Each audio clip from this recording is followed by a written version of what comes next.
Ako ay pinapanigan ng tadhana sa inyong pagdating. Ngayon ay hindi ko na kailangan dalhin ng mga lapastangang ito sa Encantadia, sapagkat ngayon pa lamang ay magagamit ko na sila laban sa iyo, Terra. Napakatuso mo talaga, Mitena! Kulang pa ang iyong winika, sapagkat mas tuso pa ako sa tuso. Huwag na huwag mong sasaktan ng mga taong mahal ko. Dahil kung hindi kaming mga sangre ang mga kalaban mo.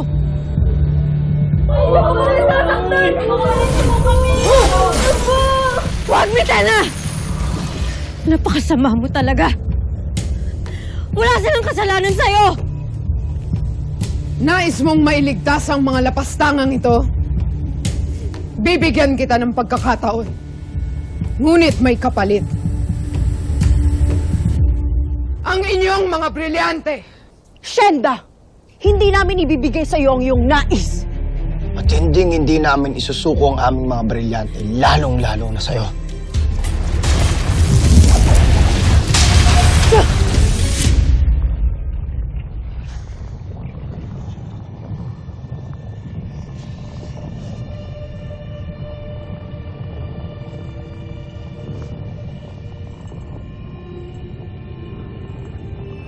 Tanggapin mo na ang paghihirap mo, Perena. Maawa ka naman sa iyong sarili. Kung ako sa iyo, tanggapin mo nang walang panininlang ang alok na katubusan ng iyong ama. Kung ayaw mong maparusahan kayo ng anak mo dito,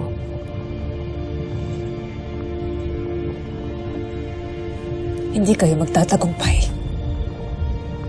Mananaig pa rin ang kabutihan. May pag-asa pa rin parating at yun ang aking kakapitan.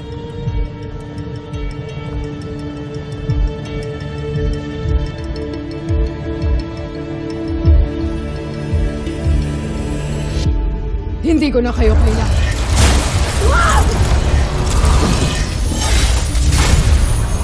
Braso! Agto! Ngayon mo ako kalabanin!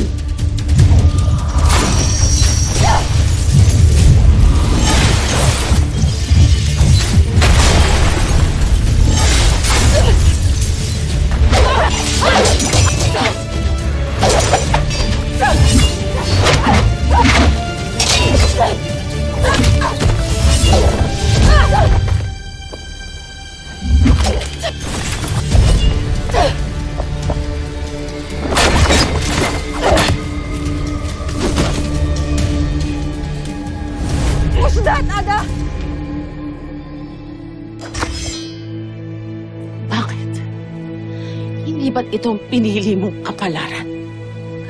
Ang tayong dalawa maging magkalaban? Pinili ko ang kabutihan at kapayapaan.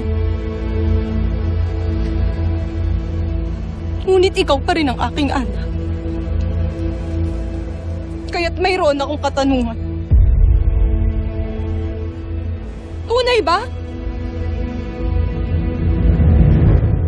Si Zaur ang aking ama?